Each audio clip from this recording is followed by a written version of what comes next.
Researchers in Turkey are about to embark on an excavation at the ancient site of Karahan Tepe, and they believe it's much older than Göbekli Tepe, the famous zero point of world history.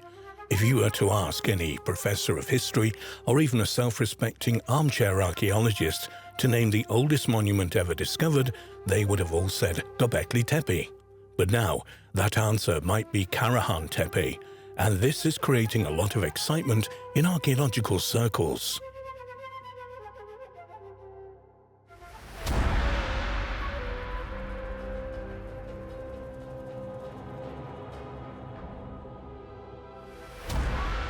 Karahan Tepe is said to be much older than Göbekli Tepe.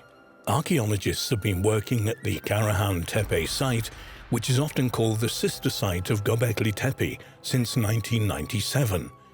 The site is located near Yagmulu and roughly 35 kilometers east of the 12,000-year-old Göbekli Tepe site.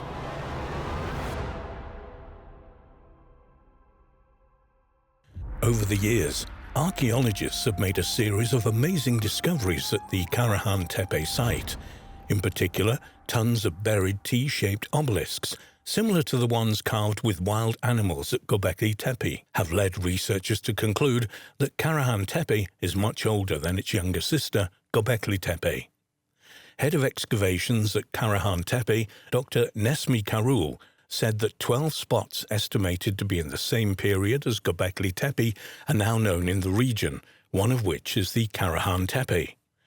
Speaking at the 10th International Resort Tourism Congress, Culture and Tourism Minister Mehmet Nuri Ersoy said that an intensive and rapid excavation program continues in Karahan Tepe, which to date has yielded 250 obelisks featuring animal figures. Ersoy claims that planned excavations will prove the settlement at Karahan Tepe will be much older than the 12,000-year-old Göbekli Tepe. A 2016 National Geographic article recounted the fascinating story of the discovery and preservation of Göbekli Tepe. Professor Klaus Schmidt, a German archaeologist who led excavations at the site, argued before he died in 2014 that a vast labor force needed to build the enclosures, and that this construction project pushed people to develop agriculture as a way of providing predictable food and perhaps drink for workers. At the 2015 World Economic Forum in Davos, Switzerland, Turkey's Dogus Group announced that they plan to spend $15 million over the next 20 years in partnership with the National Geographic Society on the Göbekli Tepe site. And Dogus Group chairman Ferit İhsanek said in a press release that the reason so much cash was being spent on Göbekli Tepe was because this prehistoric temple was the zero point in time. Karahan Tepe may well be Göbekli Tepe's older sister. While Göbekli Tepe holds the world record in media headlines and elsewhere as the earliest temple of its type ever discovered, there are several other contenders for this crown in Turkey.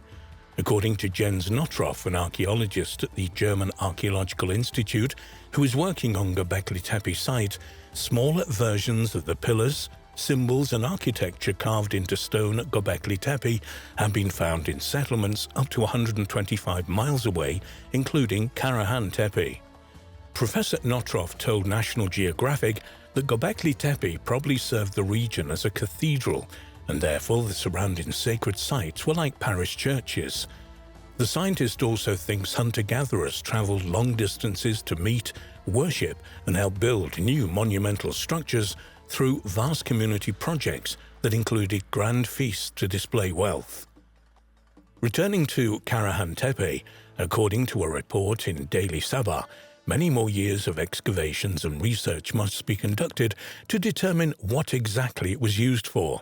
However, while it does happen, scientists seldom make big claims without equally big proof, and in this instance, the researchers think that when they ultimately get to Karahan Tepe's excavation center, it will be much older than 12,000 years. The archaeologists at Karahan Tepe are also convinced that they have a new zero point in world history. The mayor says the site will become a priority in place of Göbekli Tepe, and it will become a new focus of national archaeological and tourist attention.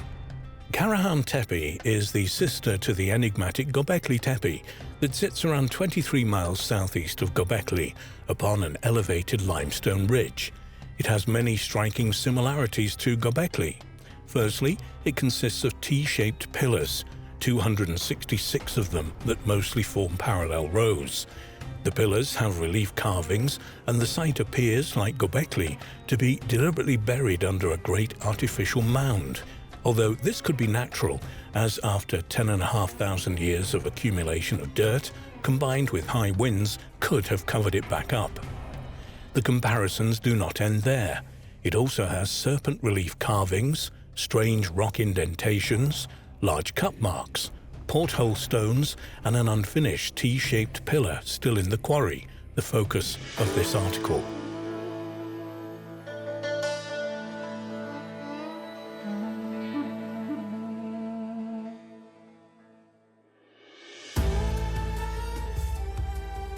Karahan Tepe was first discovered in 1997 and was surveyed in 2000 and again in 2011. Like Göbekli Tepe, it's located within the boundaries of Sanliurfa, ancient Edessa, the birthplace of Abraham, around 30 miles from the city. It's not an officially recognized tourist site, so they had to plan their trip carefully as it was on private land upon the Tek Mountains. Fortunately, a well-placed, probably modern standing stone marked the entrance to the track that led to the farm that is located behind. When Andrew Collins visited there in 2004, the person who showed him around was warned he would get a beating if they found anyone had visited there. 10 years later, and the owners welcomed the occasional visitor with tea and information. No beatings entailed, just sweet hot beverages and conversation after the morning visit. The dating of the site is impressive, as it's dated to 8,500 BC, contemporary with the now submerged Nevali quarry and the later stages of Göbekli Tepe.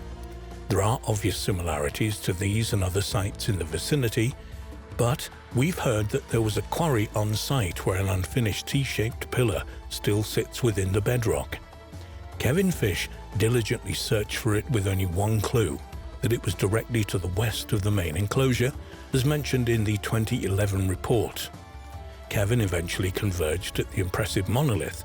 It lies on a rock face sloping 30 degrees towards the setting sun. At 18 feet long, it would have probably been the largest monolith at the site. The site is not excavated yet, so this can't be confirmed, and weighs in at around 30 to 40 tons. Its downward angle on the slope on natural exposed rock face may have been why this was a preferred spot to quarry from. As archaeologist Bahattin Selik explains, this is quite a practical technique, with roughly chiseling on the side of the rock to produce a T-shape, whilst carving the other side 40 centimeters wide and 1 meter deep. The solid pillar separated from the bedrock with this technique and can easily be removed from the quarry with the help of a slope. Andrew Collins decided to measure it and discovered it was indeed 18 feet, 5.5 meters in length, with a maximum width of 6.6 feet, 2 meters, across its T-shaped head. This is similar in size to the twin monoliths at the center of Göbekli's enclosure, C and D. The weathering was very bad, much like the exposed parts of the pillars on the main hill. However, what lies underneath could be as well preserved as Göbekli Tepe. Altogether, Karahan Tepe is a fascinating site that begs excavation, as the significance of the nearby Göbekli Tepe has now hit the headlines. After leaving the site, the visitor wondered if the location of the choice of rock was significant. Was the direction of the quarry from the main temple an indication of a tradition that existed as far back as 10,500 years ago? Andrew Collins discussed the possibility that, indeed, it could be the case, as bringing quarried stone from the west to the east may represent bringing it into the light, sunrise, from darkness, the sunset. However, the remaining 14-foot pillar still on the eastern slope had further avenues slightly further east of it, so again it showed a possible west to east movement. Alternatively, it could also represent an east to west direction from the smaller quarry to the main enclosure. After searching through some Masonic texts, a reference was found to a ceremony where the initiate had to move in that direction, east to west. Why this is, perhaps, could represent facing one's own death, as initiation rites such as these are often about facing deep-rooted fears. Whether this was on the minds of the builders of Karahan Tepe, we'll never know, unless, of course, the site gets excavated and evidence emerges. From now, we can only speculate. Another aspect that grabbed Andrew's attention was the fact that the parallel rows appeared to be serpent-like, weaving up or down the main hill or from the main enclosure. In his initial report, Andrew stated, "It's even possible that these zigzagging pairs of stones making up the stone avenues, located on the northern, eastern sides of the tepe, signify the path of snakes, which are seen to descend like living energy into the valley below." This idea is given credence through the fact that carving on the stone seems directed up the hill, as if the direction of movement is downwards through the various sets of gateways. After coming to this conclusion, Andrew dreamt of snakes, their tails tied together, each one trying to break free of its bondage, all of them writhing about in the process.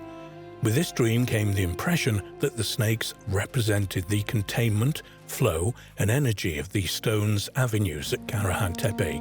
An interesting concept, if nothing else. Earth energy springs to mind, as it has been found in Avebury, Brittany and Cornwall that stone avenues mark the path of telluric earth energy currents, with a crossing point often at the centre of the complex, which would naturally congregate on a hilltop.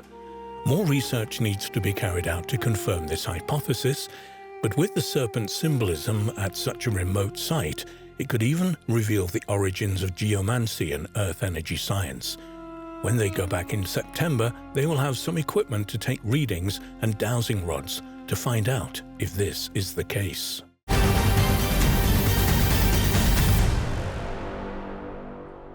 Divers working on a submarine project in McDonald Lake in the Haliburton Forest and Wildlife Reserve, Ontario, Canada, discovered a submerged man-made ancient stone structure, possibly 5,000 to 10,000 years old. For some, this is irrefutable evidence of a long-lost civilization that inhabited the region before the last ice age. One or two researchers have linked the discovery to Canada's Stonehenge, a huge 5,000-year-old stone wheel discovered south of Alberta. Who were the people who constructed these mysterious monuments, and what do they represent? The Haliburton Forest and Wildlife Reserve Limited is a privately owned forest comprising 120 square miles in Haliburton County, Ontario, Canada. The owner and manager of the 25,000-hectare Haliburton Forest is Dr. Peter Schliffenbaum, who inherited it from his father. Recently, various sources on the net carried a story about a submarine survey of McDonald Lake, a popular tourist attraction which apparently took place in 2008. According to the story, during the survey, divers encountered an ancient stone structure which was thought to be proof of the presence of a mysterious ancient culture in the area, life from central Ontario ancestors. Staff at the Haliburton Forest and Wildlife Reserve would often see this unusual stone structure balanced on the top of a rock ledge at a depth of about 40 feet below the present lake level, whilst in the tour submarine, which was in existence for a few years at the site. The structure consists of a 1,000-pound elongated, south-pointing rock sitting on a baseball-sized stone at each side, which in turn rested on a massive slab. Initially, the structure was considered a complex version of a glacial erratic, rocks carried by glaciers thousands of years ago and left where they happened to melt at the end of one of the recent ice ages. However, when various geologists and archaeologists examined images on the subject, some expressed doubts about its natural origin. Their main objection was that the structure has straight edges rather than rounded, which would normally characterize rocks scoured by glaciers. One alternative was that the mysterious structure was man-made, but the problem was, how could that be established? The Haliburton Forest and Wildlife Reserve Limited decided to hire an underwater archaeologist to examine the structure more closely. Apparently, after a brief examination of the structure, this unnamed archaeologist concluded that it was undoubtedly the result of human activity rather than an accident of nature. The company also employed a statistician to calculate the probability of these 7 rocks in the lake falling on top of each other to create what looked like a structure. The statistician determined that the probability of 7 rocks falling into such positions at the right time and place was almost impossible. But if the structure was man-made, what was it? Who built it and when? Some researchers think it resembled the prehistoric stone cairns found throughout the world, which serve as monuments, burial sites, markers for ceremonial land, or even navigational aids. Others think it may be a burial chamber or perhaps a dolmen. Dolmens are a type of single-chamber megalithic tomb, mostly dating from the early Neolithic 4000 to 3000 BC, found in a variety of places throughout the world, but mostly in northwest Europe, particularly in the region of Brittany, France, Britain and Ireland. The thick layer of silt covering some of the surfaces of the structures indicate that they are very old, but beyond that, without further evidence, it was impossible to say when it was built. However, when geologists were consulted on the matter, they apparently pointed to a drought which may have hit eastern North America between 9000 and 7000 BC. At this time, conditions were so dry that water levels in the Great Lakes were as much as 165 feet lower, and inland lakes like McDonald Lake may well have been at least 40 feet lower than their current levels. If the structure of the McDonald Lake is a prehistoric monument of some kind, why was it situated in such a remote place? One theory is that the sparse local population at the time may have been attracted to the spot by lake trout, often described as glacial relics, as they are a holdover from the Ice Age and live mainly in deep, cold water habitats. One geologist suggested that in prehistoric times, McDonald Lake was not a lake at all, but part of an ancient river system, which made an ideal habitat for the trout. But no prehistoric monuments of the cairn or dolmen type exist in the USA, Canada, or anywhere else in the world dated to anywhere near 9000 to 7000 BC. Does that make this structure the oldest in the world, or should the glacial erratic theory be examined further? However attractive these explanations for the Lake McDonald structure being a prehistoric monument are, without further evidence obtained in an independent study or excavation unconnected with the Halliburton Forest and Wildlife Reserve Limited, such as contemporary artifacts or signs of man-made tooling marks on the stones, we cannot say this for sure. There are 1 or 2 researchers who have linked the underwater structure at Lake McDonald to a mysterious monument known as Canada's Stonehenge. This would make the Lake McDonald prehistoric structure later in date, say around 3000 BC, though still unique to the area. In his 2008 book, Canada's Stonehenge: Astounding Archaeological Discoveries in Canada, England and Wales, author Gordon R. Freeman puts forward the theory that the ancient structure is a prehistoric calendar. A summary of the book on Freeman's website states, "The discovery of a 5,000-year-old sun temple and an ancient time machine, Stone Age calendar, in Canada led scientist Gordon Freeman to groundbreaking discoveries in Stonehenge. During fieldwork and research from 1986 to 2006, Freeman found striking similarities between the surface geometry of the 2 sites. These similarities push back the boundaries of written history and have far-reaching implications for North American and European history. Could the same mysterious ancient cultures have built Canada's Stonehenge and the Lake McDonald structure? Perhaps they were both related to ancient astronomical observations. Freeman describes what he discovered at the ancient site of Canada's Stonehenge, located in Vulcan County, Alberta, in his book. "I had found an amazingly accurate year-round calendar in this sun temple, marked with rock lines pointing to sunrises and sets at critical dates. I later learned of arguments going on, mainly negative, about whether Stonehenge contained marked observation lines to the summer solstice sunrise and the winter solstice sunset. By applying what I had learned in Alberta to observing sunrises and sets through Stonehenge, I found that an accurate, entire year-round calendar exists in Stonehenge." The term Canada's Stonehenge refers to the monument known by archaeologists and historians as Majorville Medicine Wheel. There are between 70 and 150 Native American stone structures known as medicine wheels spread over the northern United States and southern Canada. Though each individual structure is unique, the shape of the most common type of medicine wheel resembles that of a wagon wheel lying on its side, with a central cairn from which lines of cobblestone radiate outwards to a surrounding ring of stones. The diameter of medicine wheels, as well as the number and length of their spokes, varies. The largest so far discovered has a diameter of around 80 feet. Occasionally, there will be a break in the outer stone circle to allow a stone pathway or entrance into the center of the structure, and sometimes one of the spokes can be considerably longer than the others, perhaps signifying the importance of the direction in which it's pointing.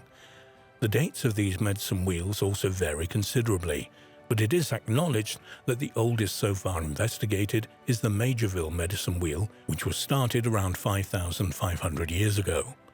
There is no doubt that the wheel may have served some astronomical function, but it is more probable that this would have been part of a wider ritual use, perhaps involving hunting magic or buffalo fertility. This is not to say that Native Americans were not sophisticated enough to build observatories, far from it, but in one sense, to state that the Majorville medicine wheel was built only to make complex astronomical calculations is to apply modern Western ideas from a 21st century technology-dominated era back into the past.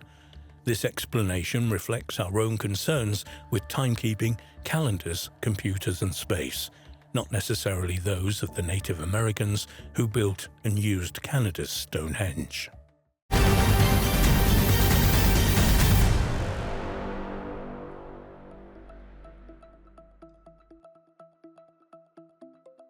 The Maltese archipelago consists of 5 islands in the central Mediterranean Sea. Positioned 60 miles to the south of Sicily, only 3 of these islands are inhabited. Malta Island, which is the largest, along with Gozo and Camino. Malta has a long history going back at least 7,000 years, with a wide range of archaeological remains, from the megalithic temples and underground chambers of prehistory to the Baroque architecture of the medieval period. The most spectacular and enigmatic of the ancient remains on Malta are the Neolithic temples and tombs, built 1,000 years before the pyramids. And Malta has the oldest freestanding stone buildings in the world. One of the most fascinating and mysterious of these megalithic structures is known as the Hall Sofflieni Hypogeum. A hypogeum is a subterranean rock-cut chamber of an ancient building, and there are a number of these type of monuments spread across the Mediterranean, in southern France, Sicily, Sardinia, and Crete. The Hall Sofflieni Hypogeum is an underground tomb and temple complex, extending for around 5,380 square feet, and is located in the town of Paola, which is in the south of Malta Island. The site was discovered by accident in 1902 when workers digging cisterns for new houses above broke through the roof of one of the chambers. The first excavations at the site were performed by Father Emmanuel Magri of the Society of Jesus, and later continued by Dr. Temi Zamit, the first curator of Malta's museums department.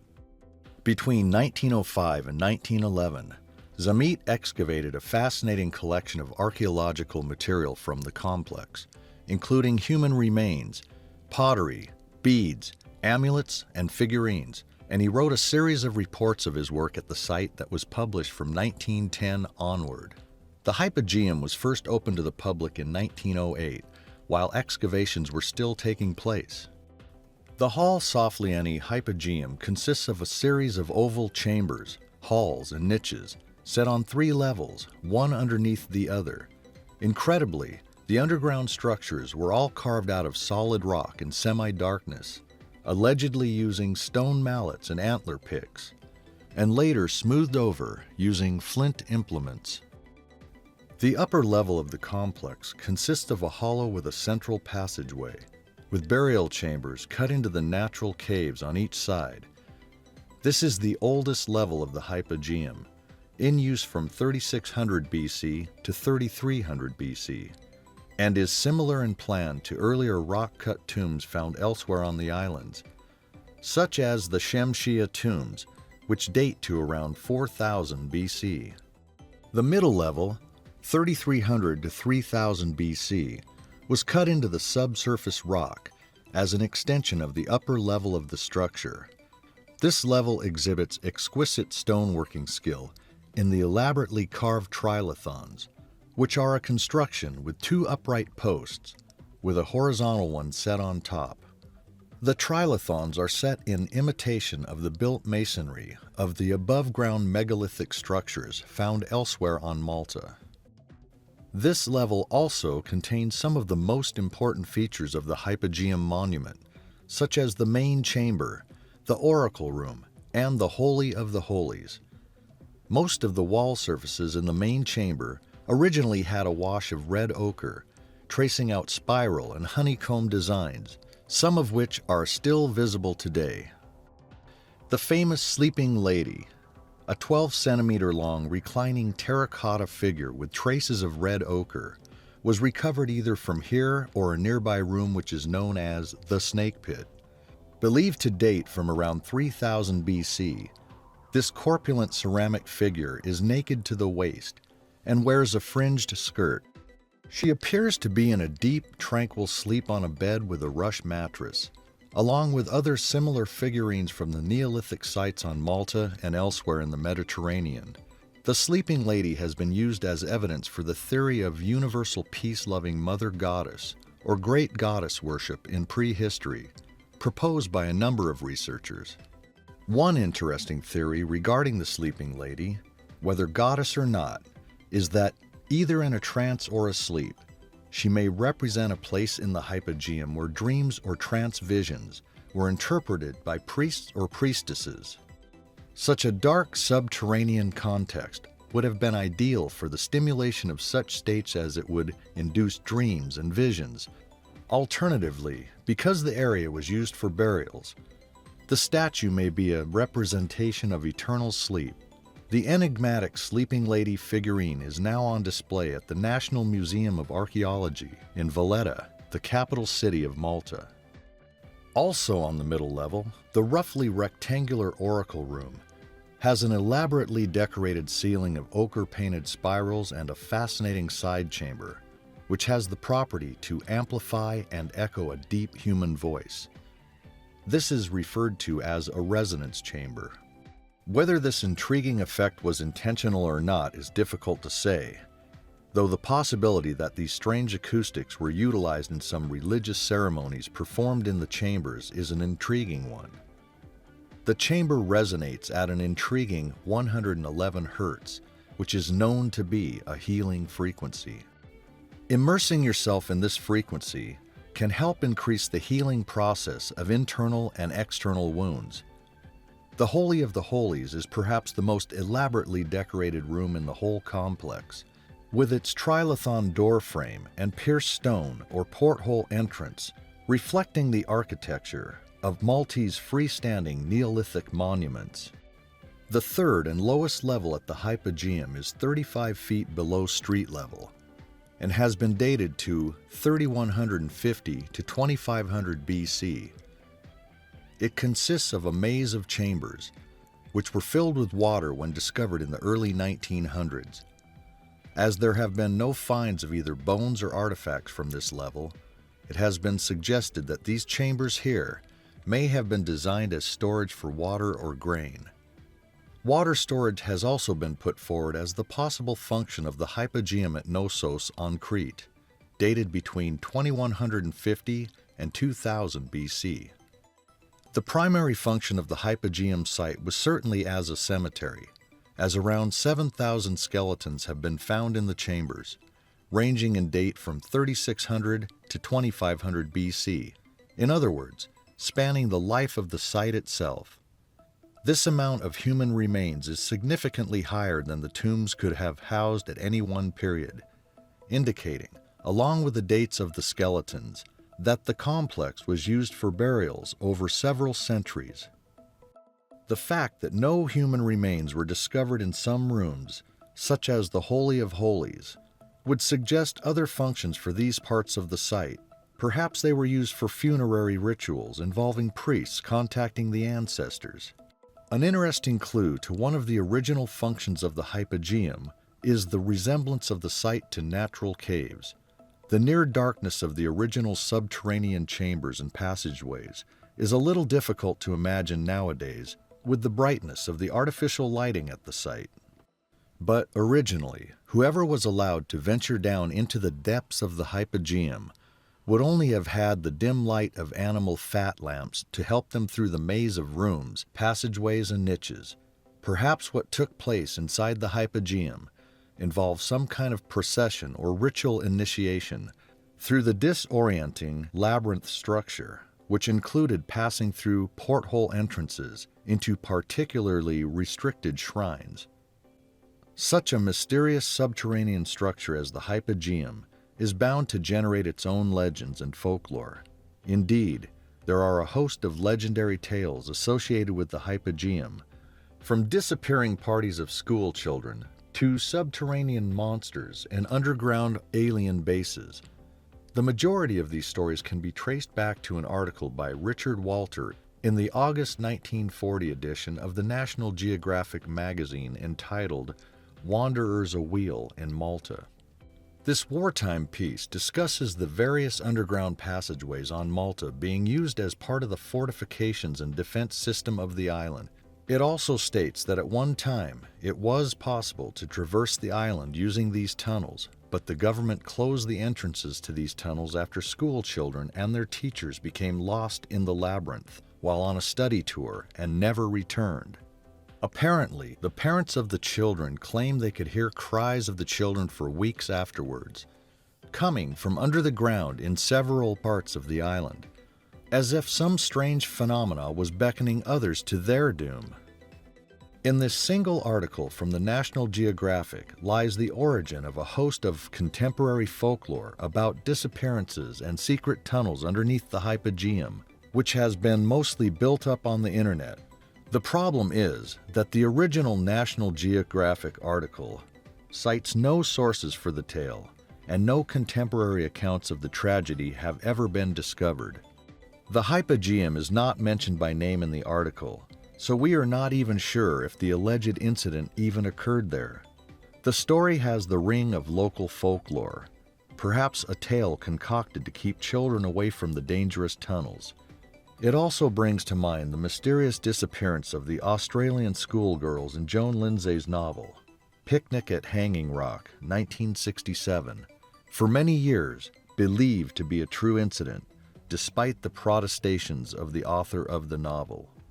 Thanks to a number of stories published first in the 1960s and copied on the internet over the past decade or so, the folklore of the alleged Hypogeum disappearance has taken on a life of its own. According to these stories, which conveniently don't cite any sources, 30 children vanished with their teachers while on a study tour of the Hypogeum. New elements, with no foundation in fact whatsoever, were added to the archaeology of the Hypogeum site itself to make the supposed disappearance more lurid. So we have 30,000 bodies discovered by archaeologists in the chambers, not 7,000.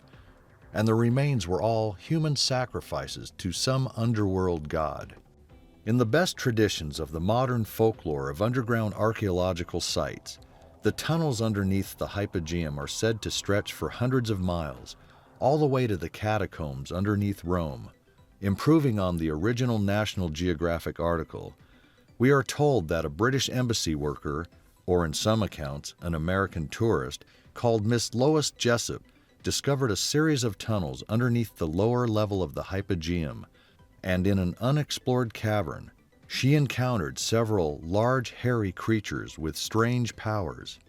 Apparently, she later learned that this was the same cavern where the children and their teachers had disappeared sometime in the 1940s, after which the entrance of the Hypogeum was sealed off and nobody was allowed to investigate the site. From working at the British Embassy, Miss Lois Jessup went on to become secretary of the New York Flying Saucer Information Bureau. The sources for these bizarre stories include a 1960s printed lecture by one-time director of Borderland Sciences Research Foundation, Riley Crabb, called The Reality of the Cavern World, and a chapter, Malta, Entrance to the Cavern World, in a 1966 book entitled Enigma Fantastique by W. Gordon Allen, essentially a reprint of the Crabb article. There is one element of these bizarre legends about the Hypogeum that has some truth to it, however. The site was indeed closed for a number of years between 1992 and 1996, though not because of any mysterious disappearance in its tunnels. The reason was that major conservation work was being carried out due to the damage being done to the limestone walls by years of visitors exhaling carbon dioxide in the enclosed space. To protect against this damage, numbers are now restricted to 80 pre-booked visitors per day, and a microclimate has been installed above the underground chambers to regulate air temperature and humidity. In 1980, the fascinating Hall Soflieni Hypogeum was added to UNESCO's World Heritage List.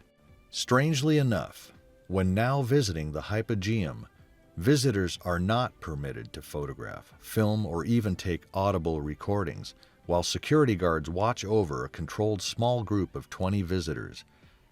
Many researchers ponder, why is that, and is there something that is being kept away from the public?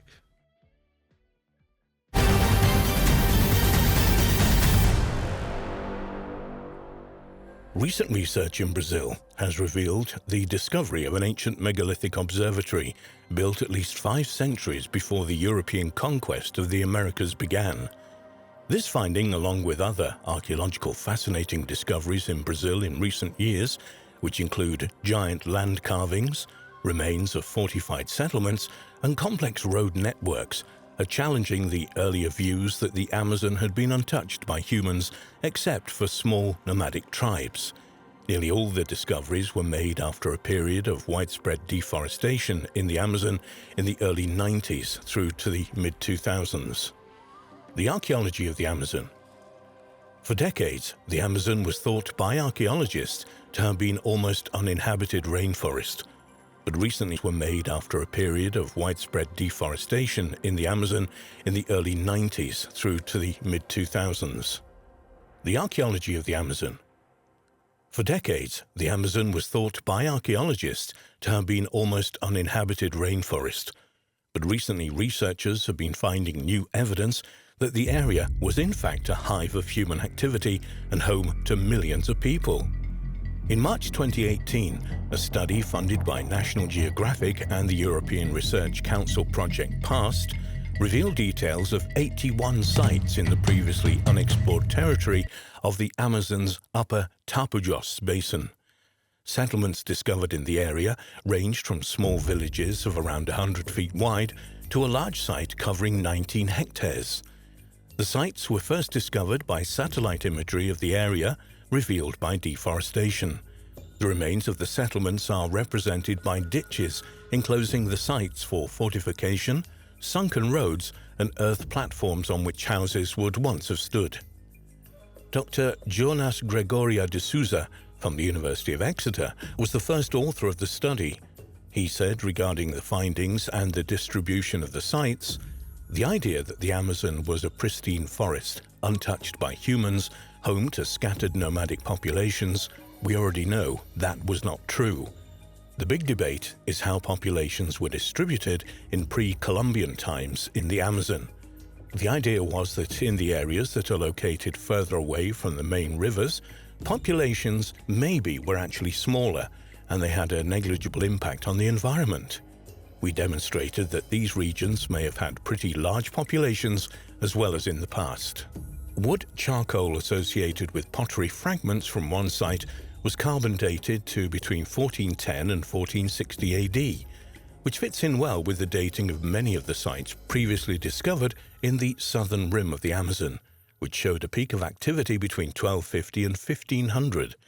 Models based on the team's research indicate that at the time, the southern rim of the Amazon alone could have had a population of between 500,000 and 1 million people. However, this population was soon to be decimated by the arrival of Europeans.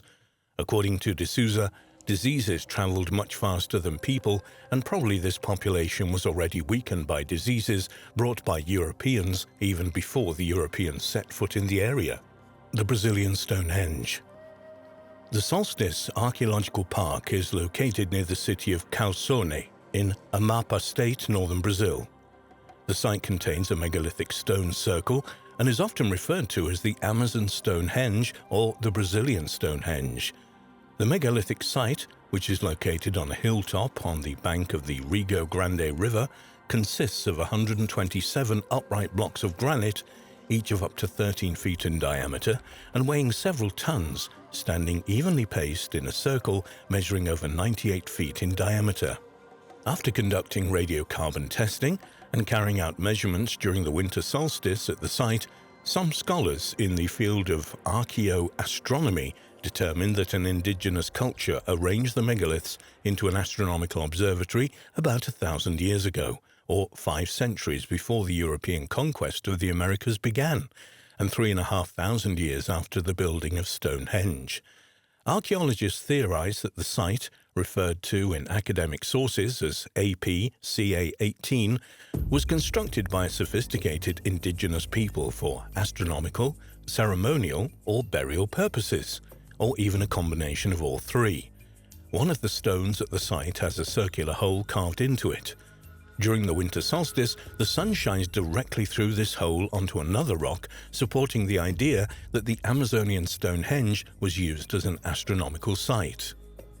According to the New York Times, the site was discovered by a cattle rancher named Lealsan Camilo de Silva. Apparently, de Silva was removing trees in the late 1990s to make land for his cattle to graze on when he discovered the stones. In reality, de Silva already knew they were there, having initially found them in the 60s, but he said he had avoided the site because he felt that it was sacred. Recently, hundreds of huge earthworks known as geoglyphs have been discovered in western Brazil, revealing the last remnants of land used by ancient societies before the dense foliage of the Amazon rainforest concealed them centuries ago. The peak period of forest burning to clear land happened between 2300 and 1400 years ago, during which the first earthworks are believed to have been constructed. While the form and extent of these sites can be determined using aerial observations, researchers are still not sure what the original purpose of the sites was. Many of the structures are unlikely to have been villages, as excavation at the sites has not revealed the substantial amounts of cultural artifacts which would be expected if they had been habitation sites. The layout of the sites also suggests that they weren't built for defensive purposes. One explanation which has been put forward is that the areas were used for ritual gatherings of some kind, and so would have been visited only intermittently by those who once lived in the area.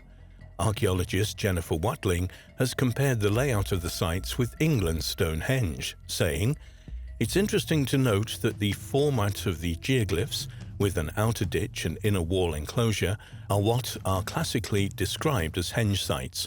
The earliest phases at Stonehenge consisted of a similarly laid out enclosure." The latest discovery in the Amazon. In November 2020, it was announced in the press that one of the world's largest collections of prehistoric rock art had been discovered in the Amazonian rainforest. The discovery, described as the Sistine Chapel of the Ancients, consisted of tens of thousands of paintings of animals and humans created up to 12,500 years ago on cliff faces stretching across nearly 8 miles in Colombia. The date of the artwork was based partially on images of now extinct Ice Age animals, such as the mastodon, a prehistoric relative of the elephant that had been extinct in South America for at least 12,000 years. There are also depictions of Paleolama, an extinct camelid, as well as giant sloths and Iron Age horses, all seen at first hand and painted by some of the very first humans ever to reach the Amazon. Other images include fish, turtles, lizards and birds, as well as people dancing and holding hands, with one figure wearing a mask resembling a bird with a beak. The incredible discovery was filmed for a major Channel 4 series called Jungle Mystery: Lost Kingdoms of the Amazon. The documentary's presenter, archaeologist and explorer Ella Al-Shamahi, said of the extraordinary findings, "This site is so new they haven't even given it a name yet." The discovery was made by a British Colombian team funded by the European Research Council. The researchers' team leader, a professor of archaeology at Exeter University and a leading expert on the Amazon and pre-Columbian history, said, "When you're there, your emotions flow. We're talking about several tens of thousands of paintings. It's going to take generations to record them. Every turn you do, it's a new wall of paintings. We started seeing animals that are now extinct. The pictures are so natural and so well made that we have few doubts that you're looking at a horse, for example. The Ice Age horse has a wild, heavy face. It's so detailed, we can even see the horsehair. It's fascinating." The site of the discovery is so remote that after a 2-hour drive, a team of archaeologists and filmmakers had to trek on foot for around 4 hours to find it. Even after arriving at the site, the team found that some of the paintings were placed so high up that they could only be viewed with drones. Al-Shamahi remarked on the incredible depiction of Ice Age life in the Amazon as suggested by the newly discovered paintings. "One of the most fascinating things was seeing Ice Age megafauna because that's a marker of time. I don't think people realize that the Amazon has shifted in the way it looks. It hasn't always been a rainforest. When you look at a horse or mastodon in these paintings, of course, they weren't going to live in a forest. They're too big. Not only are they giving clues about when they were painted by some of the earliest people, that in itself is just mind-boggling. But they're also giving clues about what this very spot might have looked like. More savanna-like."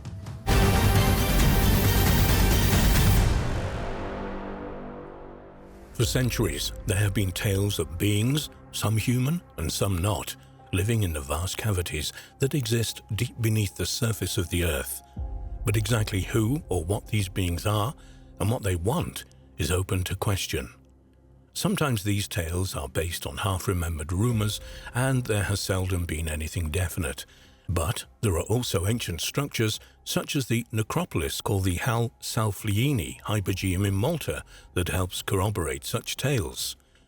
This strange subterranean construction, which dates from around 4000 BCE, is one of Europe's only known Neolithic underground dwellings.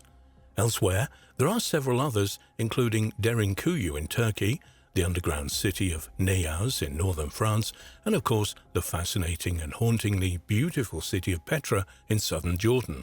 Strange indeed, but at least we know they exist. However, there are others that are more questionable, particularly those that hint at the existence of long-lost technologies. One of these is the legendary city of Shin-Au-Av that is said to lie deep below Death Valley, a vast and barren area that straddles the California-Nevada border in the USA. This strange hidden city, whose name means God's land or ghost land, is thought to have contained many anomalous and out-of-place artifacts that should not belong to the era in which it was supposedly built. There are two versions of how this underground city came to being, although they may be closely interlinked. One version implies that it is linked to a race that existed at the dawn of time and had a presence worldwide. They were called the Serpent People. In India, they were known as the Naga, or snakes, and at the Quetzalcoatl, or plumed serpent, in ancient Mexico. The ancient Egyptians called them the Jedhai, and the Chinese knew them as lung or dragons. In ancient Britain, they were called adders, or the serpents of wisdom. Appropriately enough, the name adder is also given to a species of poisonous snake that is indigenous to areas of the UK. It doesn't seem to matter which race encountered them because they were invariably worshipped and regarded as helpers and prophets. All of the legends that say this mysterious race could either take human or reptilian form, and as is the way with reptiles and snakes, lived below the surface and created underground cities worldwide. Under the guidance of these serpent people, dragon cultures developed, which normally involved the construction of huge pyramids and other structures covered with serpent motifs. These cultures were hand-ruled by benevolent dragon kings, and even today signs of vanished races are still evident. In fact, these legends associated with the Paiute tribe resonate strongly with other Native American tribes, notably the Hopi and Zuni peoples, whose creation legends also tell of their ancestors' emergence from the dark, subterranean world. It is unlikely that at the dawn of time these people would have direct contact, so it's strange how closely their legends have become intermingled. For many centuries, the legends of the Paiute tribe of North America have told of this lost city, also referred to as the Ghost Land. According to legend, Shin-Au-Av was formed when a young god, Shin-Au-Av, was asked to take a sealed bag across the desert and only open it when he got to the other side. But because he was young and he felt movement inside the bag, the god became curious and opened it, allowing the contents, in this case hordes of human beings, to escape. These people, who eventually became known by the name of the god Shin-Au-Av, saw some mountains in the distance and ran towards them. One of the older gods saw this and demanded to know why he had done this, and a furious row developed. According to the legend, the people heard the heated exchange but could see nothing, so they became afraid and dug a tunnel and hid in it, which is how the underground city was created. These events became part of Paiute creation legends and were adopted into their belief of an afterlife.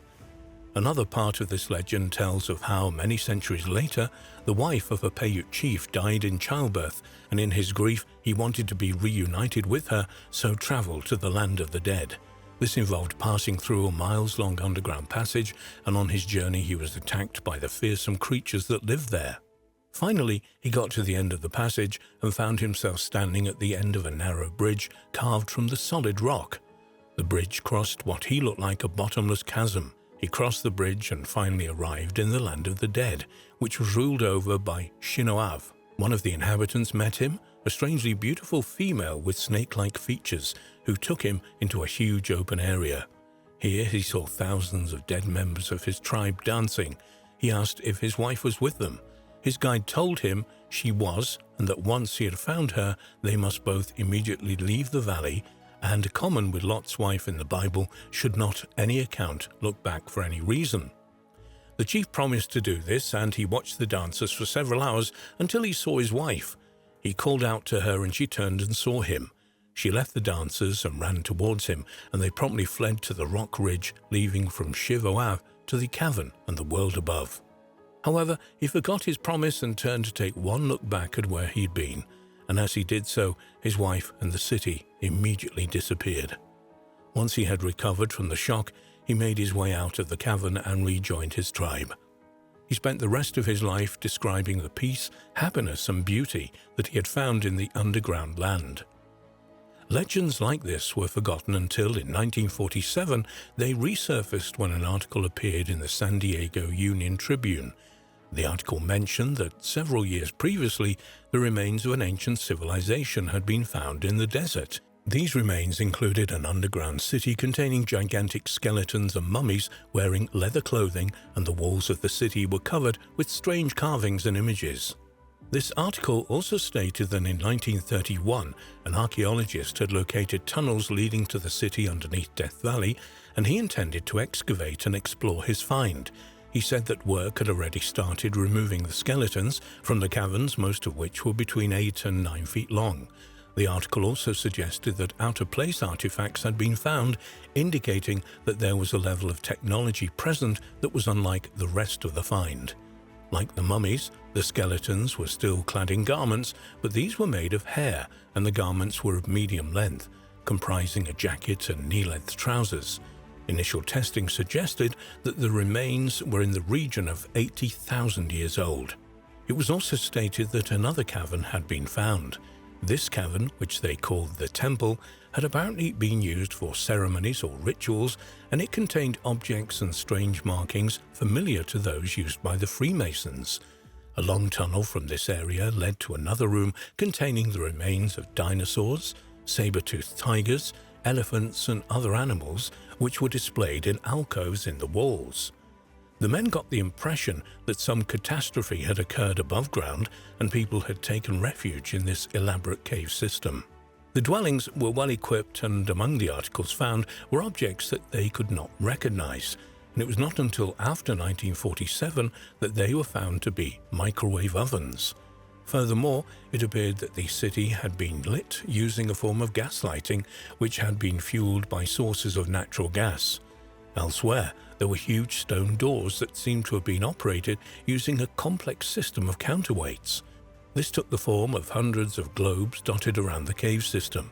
The globes contained pieces of stone that was found to be mildly radioactive and is thought that at one time may have provided a light source.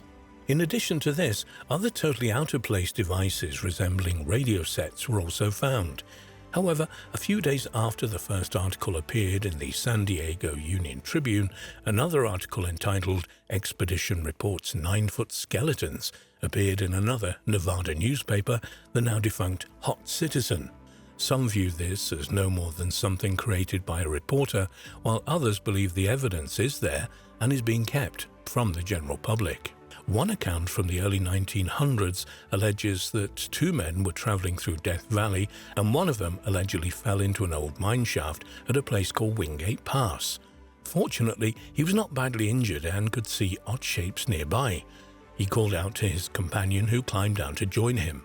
They found themselves in a cavern which they claimed to have followed about 20 miles into the heart of the Panamint Mountains. They claimed to have found themselves in another cavern containing a huge ancient underground city. They continued exploring and discovered that they had climbed some distance into the mountains, and although still underground, they could see openings some distance above the ground that led outside. They looked and realized that the valley below had once been underwater and that the openings appeared to have once been designed to allow vessels to moor alongside. They realized that the valley was once underwater, and they eventually came to the conclusion that the arched openings had been ancient docks for seagoing vessels.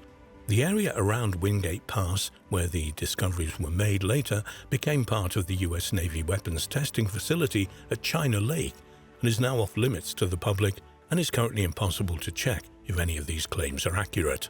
However, governments will always conceal inconvenient evidence from the public. They've done this for decades, and this practice shows no signs of stopping anytime soon.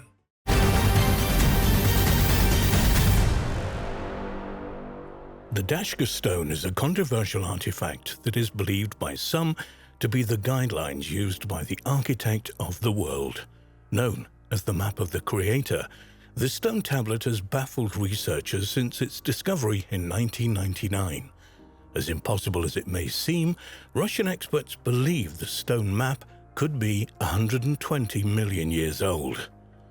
The Dashka slab depicts not only the environs of the Ural Mountains, but also a series of civil engineering projects, including 7,457 miles of channels, several dams, and hieroglyphic notations of unknown origin.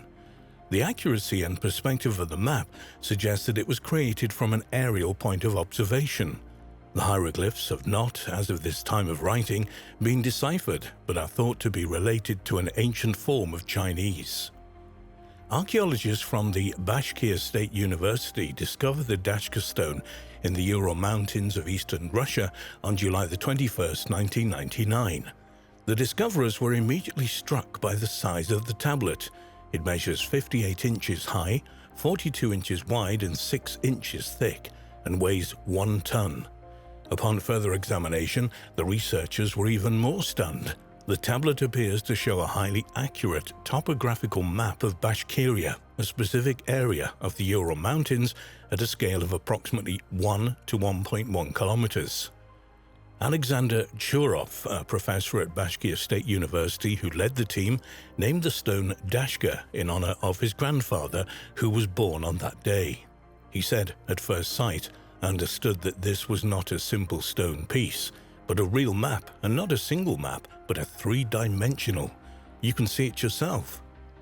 The map of the Creator is comprised of 3 levels, strongly suggesting that it didn't originate in nature but was artificially made. The first layer is roughly 7 inches of a cement or ceramic compound based on dolomite. The second layer is roughly 1 inch of diopside glass enriched with silicon. The third layer is only a few millimeters thick and is made of calcium porcelain mixture, perhaps to give the tablet added protection or perhaps to create a diffused light to better illuminate the stone. "How did we manage to identify the place?" said Symbolism. "At first, we couldn't imagine the map was so ancient. Happily, relief of today's Bashkiria has not changed so much within millions of years. We could identify Ufa Height, while Ufa Canyon is the main point of our proofs, because we carried out geological studies and found its track where it must be according to the ancient map. Displacement of the canyon happened because of tectonic slabs which moved from east. The group of Russian and Chinese specialists in the field of cartography, physics, mathematics, geology, chemistry, and Old Chinese language managed to precisely find out that the slab contains the map of the Ural region, with the rivers Belya, Ufimka, Sutolka. You can also see Ufa Canyon, the break of the Earth's crust stretched out from the city of Ufa to the city of Sterlitimak. At the moment, Oshak River runs over the former canyon. The Dashka stone undoubtedly points to a Ural civilization more advanced than previously suspected. However, the claims that it was made 120 million years ago by a geographic creator are most likely false. The Bashkir researchers derived this date from a pair of ancient seashells found locked in the stone slab. The first shell could be as old as 500 million years old. The second shell could be as old as 120 million years. Why these shells, still intact, were incorporated into the tablet, or if they were purposely included at all, they cannot be known for certain. Scientists suspect that, aside from the ancient shells, the tablet was made approximately 3,000 years ago. However, it's exceedingly difficult to radiocarbon date the engravings themselves. Great attention has been paid to the variety of magnificent megalithic structures around the world. Yet very little is reported on the mysterious and impressive set of stone structures that can be found in the Ural Mountains of Russia. In the Sverdlovsk Oblast region in the Middle Urals, there can be found numerous dolmens. According to controversial descriptions, a dolmen is a type of single-chambered megalithic tomb. However, there is really no evidence to suggest that they were initially constructed as tombs. Rather, it seemed that subsequent civilizations chose to use them for this purpose. Dolmens are usually comprised of two or more vertical stones supporting a flat horizontal stone on top. There can be variations ranging from relatively simple to very complex. The dolmens in the Urals are considered to be small compared to other dolmens, ranging from approximately 1.5 to 2.5 meters in width and length. There is some variance in the dolmens of the Urals with two distinct styles. The stone plate dolmens are created with a mound of stones that have an attached chamber. These usually have a square court in front and are sometimes surrounded by smaller stones. The boulder dolmens are constructed from large boulders that form a chamber. The chamber is covered by one or more flat stones. There is some variation in structure of the boulder dolmens, but they all have two entrance points, a main entrance to the side and a smaller entrance between boulders. The menhirs are the most typical type of megalith found in the Urals. A menhir is a single vertical stone. They can be found singularly as a monolith or in groups. The menhirs found in the Urals include monoliths in groupings and tend to be roughly finished. All of the monoliths discovered to this point are located near either a settlement or a cemetery from the Bronze Age, 3300 to 600 BC. Some of the menhir groups are in rows, 13 to 18 meters long. A circular-shaped structure was discovered at the village of Akhunovo in Bashkiria. 8 menhirs are formed into a circular shape that is approximately 25 meters in diameter. While the dolmens and menhirs are amazing and mysterious structures themselves, the most amazing find in the Urals are the megaliths of Vera Island in Lake Turguyak. Dating to the Eneolithic period, these megaliths are referred to as Megalith number 1, Megalith number 2, Megalith number 3, Vera Island 9, and Vera Island 4. Megalith number 1 is the largest megalith structure on the island, standing at 16 by 9 meters. It's cut into the bedrock and covered with capstones. It's orientated towards the west and includes a long entrance, a central hall, and 2 chambers with a connecting corridor. It includes windows and sculptures of bulls and wolves. It's speculated that megalith number 1 served as a temple at some point. Megalith number 2, pictured in the feature image, was found carved into a rocky slope with a mound structure covering it. It's orientated north and contained 2 chambers connected by a corridor. Megalith number 3 is created by large boulders with a square pit cut into the center rock. It's closed off by vertical stone slabs with massive boulders as capstones. Vera Island 9 is a cultic ritual place with 2 menhirs, while Vera Island 4 is a cultic place surrounded by vertical stones with a small menhir in the center.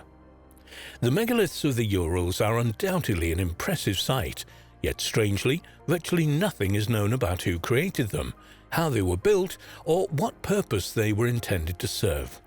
The megaliths stretch across an immense area of land, suggesting that they were not all created by a single group. Megalith number 1 on Vera Island is believed to have been a temple at some point. However, other megaliths present no obvious signs that they were used for any religious purposes. Nevertheless, it's possible that the megaliths had a common use in spite of the variances in size and shape. It's hoped that further archaeological research may help to unravel the mysteries of these spectacular structures, as well as the civilization that created them many millennia ago.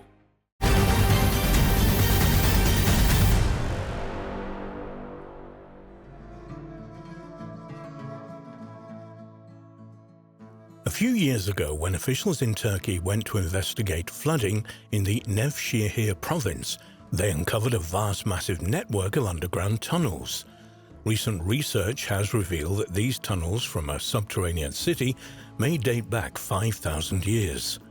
The massive web of man-made tunnels and caverns extends 3 miles underground and contains 3 stories of homes, places of worship, and areas for mass congregation. It's now believed to be the biggest underground city ever built. Fascinatingly, it is only one of perhaps 200 mysterious underground cities in the Cappadocia region of Turkey. The discovery. Recently, an announcement was made in the media that shocked the archaeological world. The world's oldest underground city had been discovered in Turkey, partly submerged underwater. The discovery of the ancient city was made in the province of Nevsehir in Cappadocia, a semi-arid region of central Turkey. It took place when around 1,500 houses in 11 neighborhoods around an ancient Byzantine citadel in central Nevsehir were being demolished by the Housing Development Administration, TOKİ, to start a new urban project. The director of TOKİ, Mehmet Ergun Turan, said, "We stopped the construction we were planning to do on these areas when an underground city was discovered." Initial examination found roughly 4.3 miles long underground city of 3 floors, consisting of houses, tunnels, churches, wine cellars, food storage areas and galleries. The mayor of Nevsehir, Hazar Unver, commented on the huge importance of the find. He said, "The underground city was found in the 45 hectares of the local 75-hectare area that is within the Urban Transformation Project. We applied to the Cultural and Natural Heritage Preservation Board and the area was officially registered. It has a 7-kilometer road dotted with churches, galleries and other structures. It's estimated that the city dates back to the era of the Hittites, similar to other underground cities. We are now working to make it open for visitors. We will build walking platforms inside and a large park will be built on the surface. The other underground cities in Nevsehir's various districts do not even amount to the kitchen of this new underground city." Realizing the immense importance of the discovery of the Nevsehir city, authorities abruptly halted the housing project and called in archaeologists and geophysicists who began investigating on the site. Özgen Kakia, an associate professor at the Çanakkale 18th March University, who was involved in the excavations, believed that the tunnels at the site were used to carry agricultural products. He said, "We believe that people who were engaged in agriculture were using the tunnels to carry agricultural products to the city. We also estimate that one of the tunnels passes under Nevsehir and reaches a faraway water source." Indeed, most academics believe that the huge network of underground houses and tunnels was home to thousands of people who were part of a farming community that existed around 3000 BC. Local folklore talks of an underground city in the area which people call Giagor, which translates into English as enter and see. Geophysicists from Nevsehir University conducted a detailed survey of the site and found it to cover almost 5 million square feet. The survey also suggests that the underground corridors may reach down as deep as 371 feet, which would make it the largest of all underground cities. Mayor Hassan Unver commented on the results of the extensive archaeological work being carried out at the site. He said, "We have reached 7-kilometer-long galleries, unearthed a normal living space, as well as a 12th century rock-carved church, a 6th century monastery, and mosque-like religious places, which date back to the Seljuk era. We've also found horse barns where military horses had been cared for. In addition, we found 4 oil houses and hundreds of tobacco pipes made of meerschaum. Everything here is under our control." The newly discovered site at Nevsehir lies beneath the Byzantine-era hilltop castle in an area which is home to countless subterranean settlements of varying sizes and possibly of varying dates as well. Derinkuyu. The largest of these is in the Derinkuyu district, just over 18 miles from Nevsehir, and goes down to a depth of approximately 197 feet, equal to the height of an 8th-story building, and large enough to accommodate around 20,000 people. The massive underground city has thousands of ventilation shafts and water channels which provided fresh air and water to each level of the site. Derinkuyu was probably first established around the 7th or 8th century BC, most likely as protection against invading forces. The city was protected by doors which consisted of massive stone wheels that could be rolled into place to block an entrance. One of Derinkuyu's most interesting features is a large room with vaulted ceilings, which is believed to have been a religious school with a separate study room. Derinkuyu was also connected to other underground cities in the region through a sophisticated network of tunnels. These enigmatic underground cities in Cappadocia were carved into the soft volcanic rock thousands of years ago. But as stone is non-organic, it's difficult to accurately date these cities. They may have been originated during the Hittite period from 1600 to 1200 BC, or even earlier. They're often attributed to the Phrygians, an ancient people of west-central Anatolia, whose most famous king was Midas of the Golden Touch. The state of Phrygia arose in the region in the 8th century BC. Since ancient times, Turkey has been a major trade hub between Asia and Europe, and thus has been invaded and conquered repeatedly by different peoples over thousands of years. Consequently, the purpose of these underground cities is usually connected with concealment from invaders. The most active period of inhabitation of these subterranean worlds was during the Byzantine period from 395 AD to 1453 AD, when regular invasions by foreign armies forced locals to hide underground. Many of these cities continued in use right up until the 20th century, when people hid there to save themselves from persecution during the Ottoman Empire.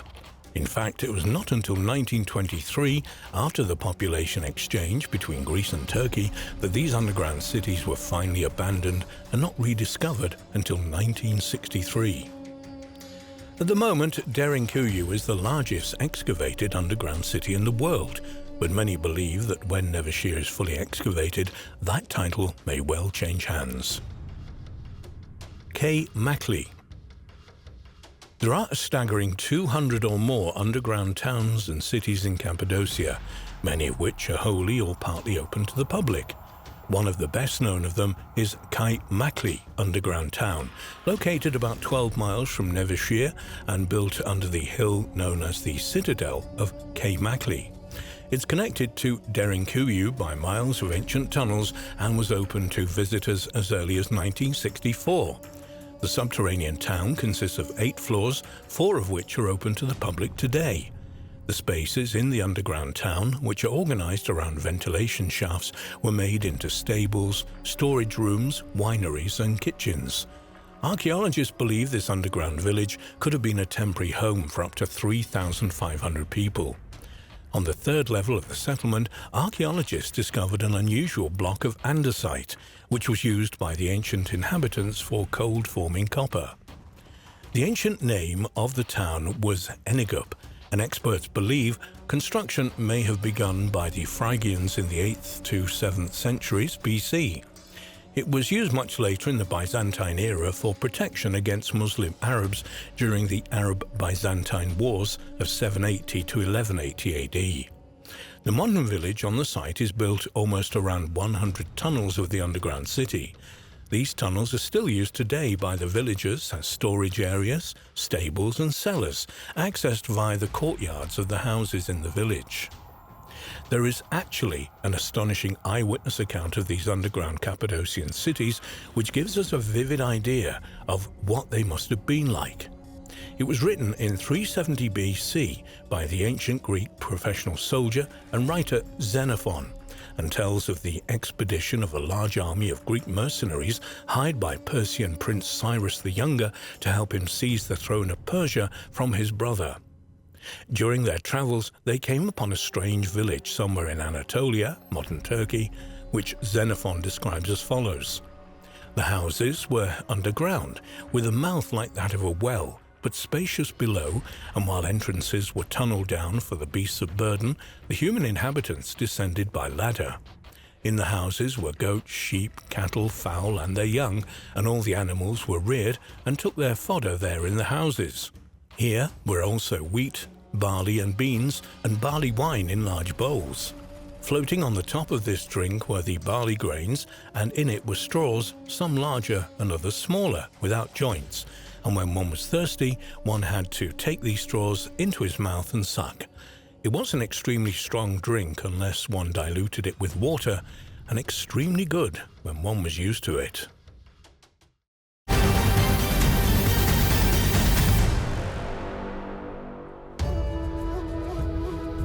Researchers believe they have uncovered the first clear example of a treasure the ancient Egyptians brought home with them from the legendary lost land of Punt. It is a 3,300-year-old baboon skull, a remnant of animal that was revered in ancient Egypt but was not native to the land of the pharaohs. The legendary treasures of Punt. The ancient Egyptians wrote about the land of Punt and depicted it as a prosperous location from 2450 BC to 1155 BC. They went to Punt, which they referred to as God's land, to acquire gold, African blackwood, ebony, ivory, aromatic raisins, wild animals, and slaves. One of the most famous artworks created about this location is the Punt colonnade on Hatshepsut's temple at Deir el-Bahari, demonstrating that her people brought her myrrh trees, gold, ivory, panther skins, and apes back from Punt. The travels to Punt for treasures also demonstrate the ancient Egyptians' nautical skills. Nathaniel Dominy, a primatologist at Dartmouth College and lead author of the new study, explained that the long-distance seafaring between Egypt and Punt, two sovereign entities, was a major milestone in human history because it drove the evolution of maritime technology. Trade in exotic luxury goods, including baboons, was the engine behind early nautical innovations. Archaeologists believe that the land of the Punt was a real place. However, there is still a debate about where it was actually located. Ethiopia, Eritrea, and Somalia are just a few of the proposed locations. This is why researchers have taken a particular interest in the 3,300-year-old baboon skull. If this baboon really did come from Punt, and they could identify its homeland, the mystery may be solved. Dominy states in a press release, "Many scholars view trade between Egypt and Punt as the first long maritime step in a trade network known as the Spice Route, which would go on to shape geopolitical fortunes for millennia. Other scholars put it more simply, describing the Egypt-Punt relationship as the beginning of economic globalization. Baboons were central to this commerce, so determining the location of Punt is important. For over 150 years, Punt has been a geographic mystery. Domini says our analysis is the first to show how mummified baboons can be used to inform this enduring debate. Analyzing the baboon skull. Even though there are records and artwork listing and depicting the goods Egyptians took from Punt, Science magazine reports that archaeologists have found little hard evidence for treasures from Punt to date. Domini and his colleagues believe that their research will change that. They identified a Hamadryas baboon skull tucked away in the British Museum's archives and think that the fossil that was discovered in Thebes, Luxor, in the 19th century came from Punt. The results of their study, published on eLife, explains that they studied the chemical isotopes in the baboon's tooth enamel to try to pinpoint the animal's birthplace. Isotopic analysis is a useful tool for this endeavor because different places have distinct ratios of strontium isotopes in the soil and water, and this isotopic signature of the place where the animal lives the first years of their life is seen in their tooth enamel, thanks to the water they drink and the foods they consume. No matter where the animal lives later in life, their homeland's isotopic signature remains in their tooth enamel, unaltered by time. The results of the chemical analysis of the baboon skull show that the animal wasn't born in Egypt. In their paper, the researchers write that it came from a region that it encompasses much of present-day Ethiopia, Eritrea, and Djibouti, and portions of Somalia and Yemen.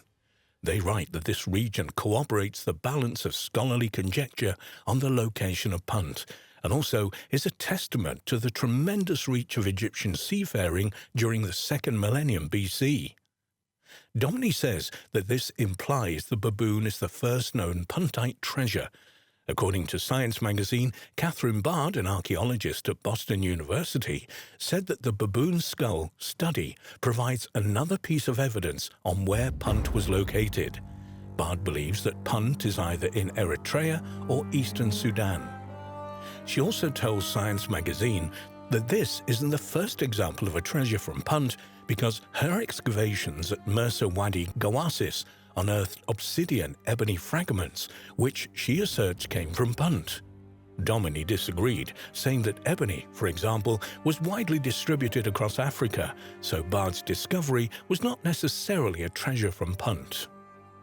High-status baboons in ancient Egypt. The ancient Egyptians linked Hamadryas baboons to their god of wisdom and the creator of hieroglyphics, Thoth, and Amun-Ra, the sun god. They considered the animals sacred and depicted them in their sculptures, reliefs, and paintings, even though they're not native animals to Egypt. Egyptologist Dr. Geraldine Pinch has also noted that baboons were connected with Duat, the underworld in ancient Egyptian religion, saying, "The image of the Thoth baboon beside a Wedjat eye occurs on magic wands as early as the 20th century BC. Two baboon form of the god Khons control the Book of the End of the Year. These contain lists of those who were destined to die and those who would live." Anaut Balaji has written that baboons were associated with ancient Egyptian kings too. For example, King Nama is shown as being transformed into a baboon known as the Great White One as part of a rejuvenation festival scene. Bajaji noticed that some scholars opine that the title of this god is derived from the silver-grey mane of a dominant Hamadryas, and individual ancestors were ritually deified in the form of baboons and received cultic offerings. When archaeologists were excavating a dried-up lagoon known as Mersa Goasis, they discovered traces of an ancient harbor that had helped launch early voyages like Hatshepsut's onto the open ocean. Man-made caves in the area contain timber, rigging, limestone anchors, steering oars, reed mats, cedar planks, and the remains of one of the oldest sea-going ships ever discovered. These artifacts have offered proof of the Egyptians' nautical skills and also provided important clues to the location of Punt. A more recent discovery adds weight to the evidence that Punt was located somewhere in Africa and not on the Arabian Peninsula. Science in Poland reports that archaeologists and ornithologists have identified a depiction of a bird on the portico of Punti in the Temple of Hatshepsut as a secretary bird, Sagittarius serpentarius, a very large bird of prey found only in Africa, particularly around coastal regions in Sudan. For centuries, the land of Punt has been delegated to the realm of myth and folklore, but more and more recent findings are making it clear that Punt was not a mythical place, it's a real location that is still waiting to be found.